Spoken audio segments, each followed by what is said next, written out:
I fear no man, but that thing, it scares me.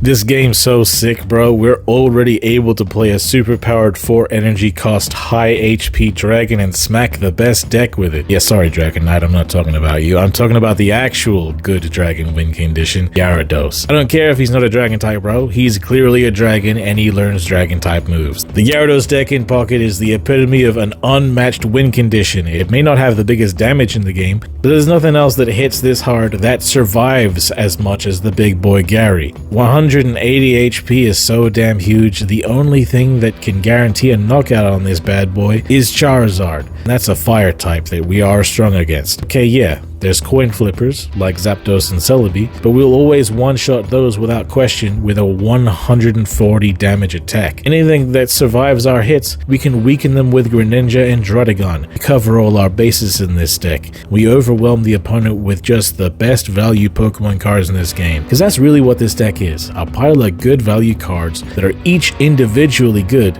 but that synergize so well together to become more than the sum of their parts. If you're new to this deck or to the game, I won't let you drown. Let's go over the game plan real quick. We want to lead the early game with a Druddigon with its 100 HP and no weaknesses. It can take a lot of hits in the early turns of the game. Importantly, it'll do 20 damage back to them if it ever takes damage from battle. While he tanks damage and weakens the opponent's Pokemon, we can build up a Gyarados line and a Greninja line. Focus all our energy on Gyarados so that when it's ready to attack, we can use Leaf to switch out our Druddigon so Gyarados can start attacking for 140 every turn. Deck also randomly removes an energy from anywhere on the field, so it could disrupt the opponent's energy buildup, or it could disrupt our own. But it's alright if it discards an energy from itself, because we can always put another on next turn so we can attack again. Sometimes the opponent's going to be too aggressive for us to have time to build up our Gyarados. We can build up our Greninja instead to play a more aggressive game, but we usually aren't attacking with Druddigon or Greninja, since those cards are usually just there to help fix the math for Gyarados. There's a lot of Pokemon that can survive 140 damage and retaliate with a return hit, but with Greninja's Water Shuriken we can bump that up to 160 damage. If they attack into Druddigon, that also makes 160 damage, and if they have more than 160 and attack into Druddigon, Greninja's Water Shuriken can make it 180. There's only one Pokemon that can survive the Gyarados, Druddigon, and Greninja all together, and that's Venusaur with its 190 HP, a card that really nobody plays competitively. I definitely have lost to it with this deck though, but that's just between us, okay? Our 3 high value Pokemon create a situation where the opponent's doomed if they do and doomed if they don't. If they knock out Druddigon, then their Pokemon will be weak enough for Gyarados to knock out, but if they don't, then we get more time to weaken them with Greninja regardless. If we want to get our game plan going, we're going to want to find Druddigon and Magikarp early.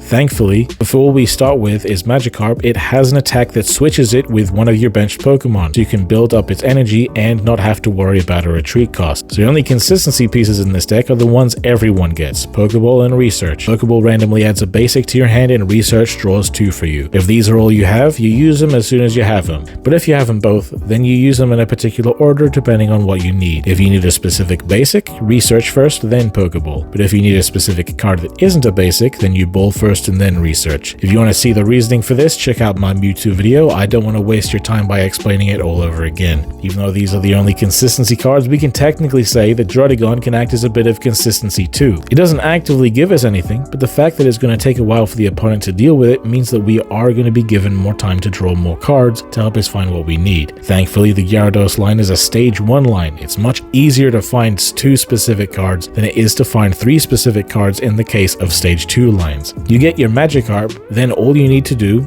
is draw the Gyarados and you're golden. Greninja is the least consistent part of this deck, being a stage 2. You have to find Froakie, Frogadier, and the Greninja himself. Since this deck's best setup involves him, not being able to complete this evolution line can give the opponent an edge. This is a weakness they can exploit. You can win just off of the back of Druddigon and Gyarados, but the Greninja packing up the weakness of the opponent simply not attacking Druddigon so they can use Sabrina is important in a lot of matchups. For this reason, you might use your researches and balls to prioritize finding the Greninja line, knowing that the Gyarados line will come later on since it's easier to draw into. There are other matchups where the Greninja isn't even that important because they don't have a way to play around Druddigon. So in these cases, it won't even matter that you can't find your pieces for the Greninja line. You just focus your balls and researches in getting Gyarados. I know that these cards are both random, but visualizing what you need can impact the order that you use them in, and it can make a real difference. In our games with this deck, all three of our Pokemon have their moments in the active spot for one reason or another. Druddigon's there to tank damage and dissuade the opponent from attacking. Gyarados is there to sweep the enemy's team, and Greninja can come out to tank sometimes, and can also himself come out to attack. Because there are going to be times when all of them are active, we have to talk about how all of them can match up into the meta with their math, that being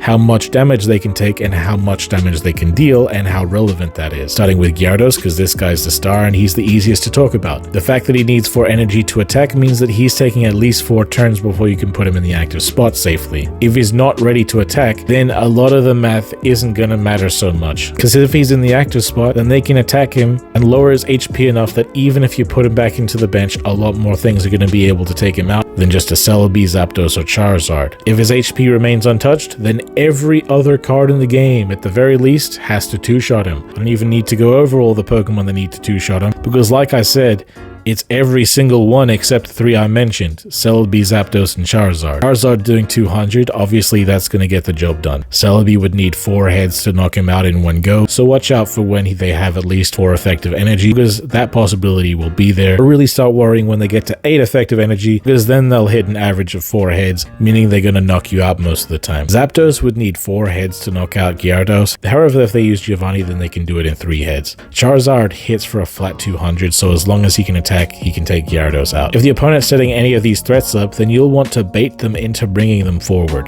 Druddigon could do that by himself, but an aggressive attacking Greninja could do that as well. If you're building up Greninja and Gyarados to both be able to attack, then keep them on the bench with just 1 energy short of being able to attack, so that the turn you bring them forward, you can attach that final energy to them and they can begin attacking. This way, you're able to use your energy efficiently and make decisions on the fly, prepared for multiple scenarios. Every other matchup, just keep Gyarados in the back at any cost. Sacrifice your Druddigons and sacrifice your Greninja line if you have to. Once Gyarados is able to attack, you're going to win any chicken game. If he comes out and attacks first, sure, they can bring a Mewtwo or something forward to attack back, but he's going to survive and then knock it out in return as long as he's got Greninja or Druddigon damage alongside it. But if your opponent does have something that can survive 140 damage, while you can't rely on Druddigon or Greninja damage, then you're going to need to bait out their heavy hitter by stalling with Druddigon, setting up your Greninja, and then attacking with Greninja to the point that they need to bring out their hitter to take out Greninja. That way, they attacked first. Gyarados can get the first swing on them, they can swing back, but it won't knock you out, then Gyarados can swing again to finish the job. The chicken game really is that simple for Gyarados. The math for Druddigon with its 100 HP is that pretty much all heavy hitters can take it out in one hit. It has no weakness, so the Pokemon that rely on 2-shotting, like Pikachu EX,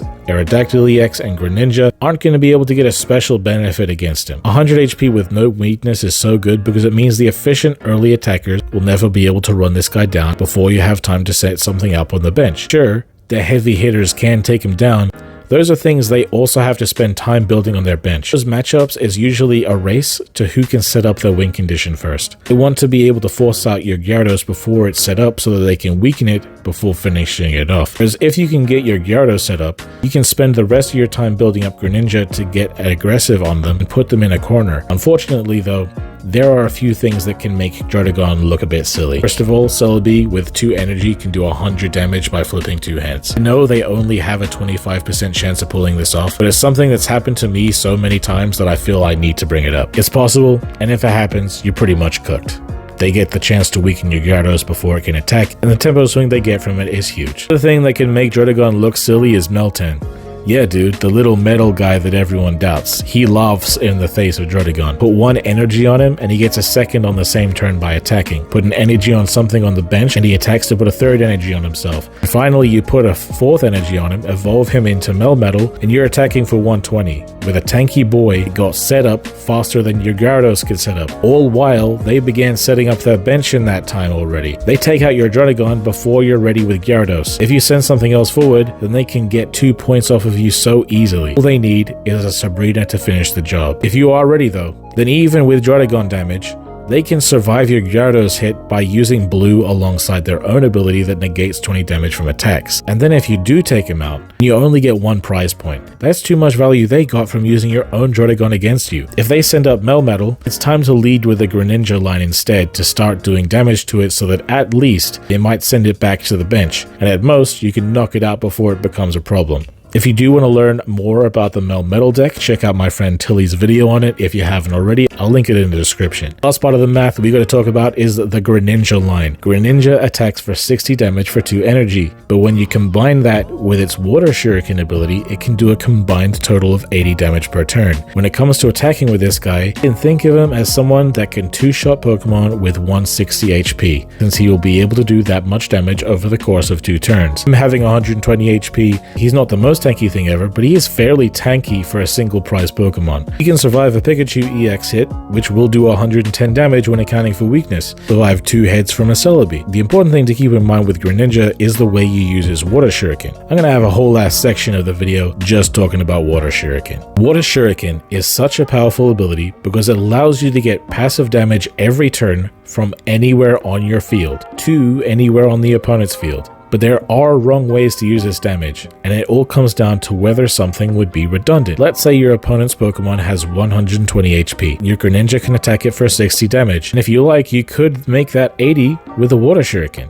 The problem with that is that next turn, even if you didn't use Water Shuriken, your opponent's Pokemon would be knocked out by your Greninja, since 60 plus 60 would be their entire HP. It would be better then to Water Shuriken something else on their bench, tenderizing them for future attacks. But maybe the opponent's deck uses potions. If they use a potion on their Pokemon, then they'll have 80 HP left instead of 60. Well, in that case, you can use the Water Shuriken to finish them off. If you really need to knock their Pokemon out and you think they might have double potion, then you can do the 80 damage twice. But if double potion isn't a possibility, then you don't need to Shuriken on that first attack. And if potion isn't a possibility at all, then don't waste your Shurikens. Use it on something from their bench. Next, let's say the opponent's Pokemon has 100 HP. Think of it the same way as where you don't need to use Water Shuriken because it'll die with 2 attacks anyway. Might as well Shuriken the Pokemon on the bench. However, in this case, if you do 80 damage, they'll have 20 HP left. Because of that, regardless of if they leave their Pokemon in the active spot or retreat it into the bench, your Water Shuriken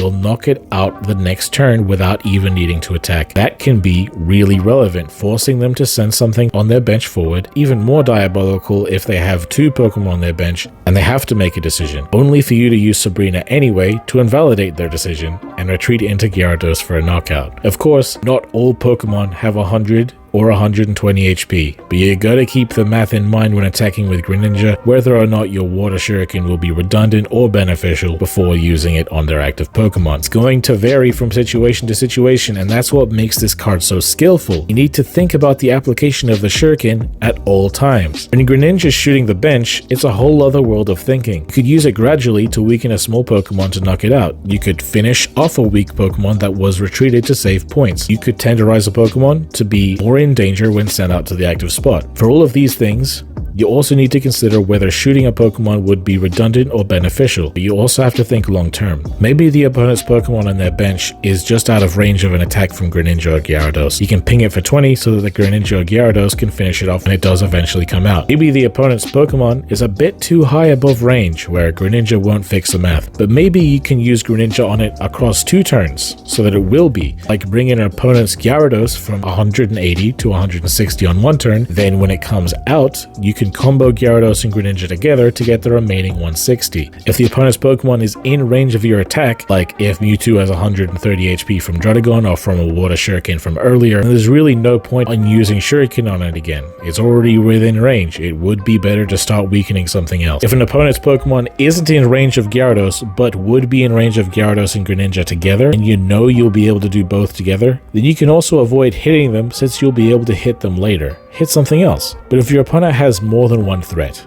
you could ping them both just in case they send a healthy one out and can get rid of your Greninja. In a chicken game, Greninja hitting the opponent's bench can be a big deal. Even if it's not hitting the opponent's heavy hitter, it could be hitting one of their weaker Pokemon to take it out over the course of many turns, since chicken games can go long like that. You can see your opponent's Jinx and Shuriken it across 4 turns. That's 1 point that can make all the difference in that kind of game. Sometimes though, you're gonna start taking an opponent's bench Pokemon down in that way, and some context changes, like they heal it somehow or another Pokemon comes out that you might want to weaken. You gotta be able to acknowledge when it's time to start investing your Shurikens into other places. You don't want to keep hitting something just to validate the Shurikens you've already used. That's sunk cost fallacy, and it's going to lead to you getting dunked. Always consider the right move for the right now and for future turns. Don't worry about the past. The beauty of Greninja is that it invalidates the assumed safety of the bench. Retreating a Pokemon that's in Greninja range just to keep your opponent from getting a point doesn't matter so much if they're just going to ping it with Greninja anyway. It's also important to know that Druddigon and Melmetal's abilities that interact with the opponents damaging them, neither of them will trigger from a Greninja pinging them. So this can be a way that you can take them down. When you know the strengths of your deck, that's great. You can just smack everyone up with those strengths, but your weaknesses are often more important. Gyarados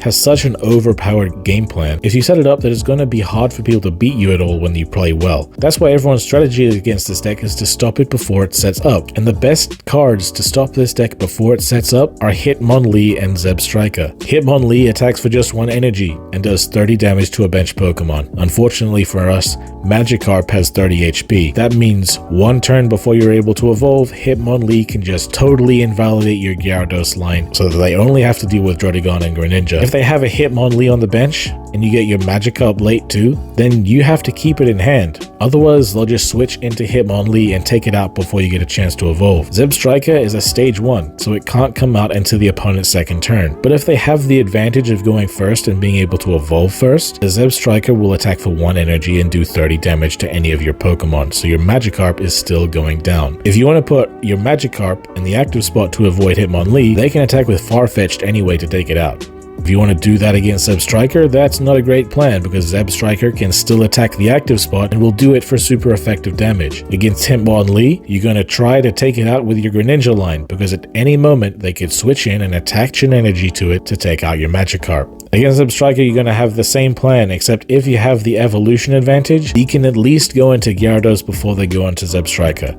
If you're able to go into Gyarados before they can attack with either of these, then you still need time to build up your Gyarados on the bench. In that time, Zebstrika and Hitmonlee will just do 30 to your Gyarados every turn and not get damaged by Druddigon. It might not knock you out by doing this, but they'll lower your HP to the point where your Gyarados knocking out their threat will be returned by a Pikachu or a Marshadow finishing the job. They'll have won 2 points and you'll have only won 1.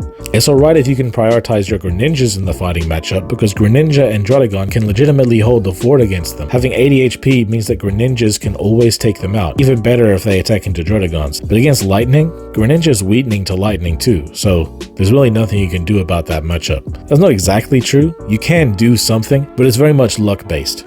Every game I've won against Lightning is because I was able to bypass the buildup of Gyarados on the bench by hitting a bunch of heads on Misty and following it up with a Leaf, retreating Druddigon, and sweeping their team. Unfortunately, even if you are lucky with a Misty, that doesn't guarantee a win, because Gyarados taking super effective damage from Lightning means it's gonna be a lot easier for them to take you out. If your win condition dies, it's pretty much over, because by then, they'll have the resources to get another point if they haven't gotten a point by then already. So yeah, this deck is hard countered by Lightning and fighting the same way Mewtwo is countered by us. We just gotta hope for the best, that being hoping we see more Mewtwo's than Pikachus. I spoke about how Melton and Melmetal can outplay this deck earlier, but thankfully, not many people are on that deck. The last weakness of this deck is Sabrina because the protection that Druddigon gives your Gyarados is removed if they can force your Gyarados forward. Send your Greninja line forward instead and that would be okay, but you'll lose your Water Shuriken, which is important for setting up the math against a lot of these matchups. Every time I've lost to Mewtwo, it's because of an early Sabrina,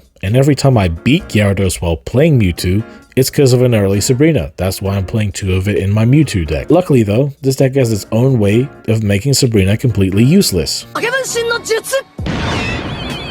If you got Druddigon in the active and a Druddigon in the bench, bro, you never gotta worry about a Sabrina ever again. Just send out the other Druddigon, if they even use it at all. Their Sabrina won't save them, because in order for it to be useful, they have to knock out one of your Druds, playing right into our hands. So yeah bro, double Drud is the way. Get your second Druddigon as much as you can, and it'll feel so much more beatable. Because of the way this deck's game plan is laid out, there isn't a whole lot of room for decision making when putting your decks together.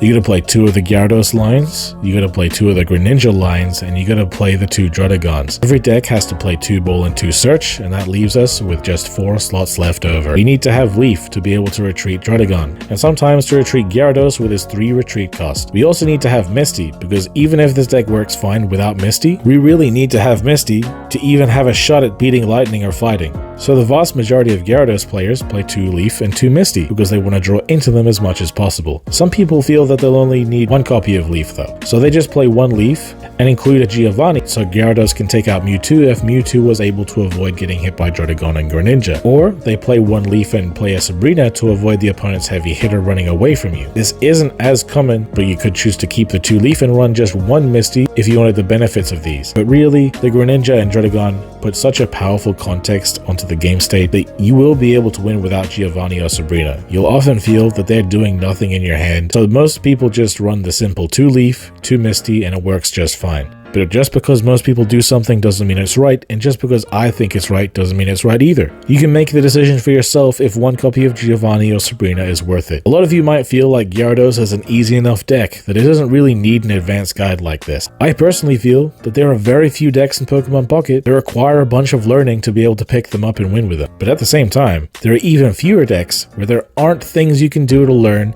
and become better to pilot them. You may be able to pick up Mewtwo or Gyarados and start smacking people up immediately, but it's the little things that can make the difference between casual play and competitive play. That said, this video is not the end-all and be-all for Gyarados knowledge. I'm sure that anyone that has more insight to give about this deck that I didn't touch on in this video can bless us with their insight in the comments and make us all the better with this deck. And though this deck seems to be solved, there could still be added context as the Mythical Island format progresses that might make us build our decks a little differently, or make us have to make different plays that we previously wouldn't have had to make. That's the beauty of Pocket, bro. Just when you think you know everything, more things happen and shake things up. Don't get comfortable, just enjoy the ride, because the gameplay's fire. Anyway guys, if you like the video, comment what deck I should make a video about next, slap a like now, subscribe if you haven't already, hit the bell to get notified next time I drop a video. Have yourselves a good one guys, and I've been Undead from Team 6K, signing out.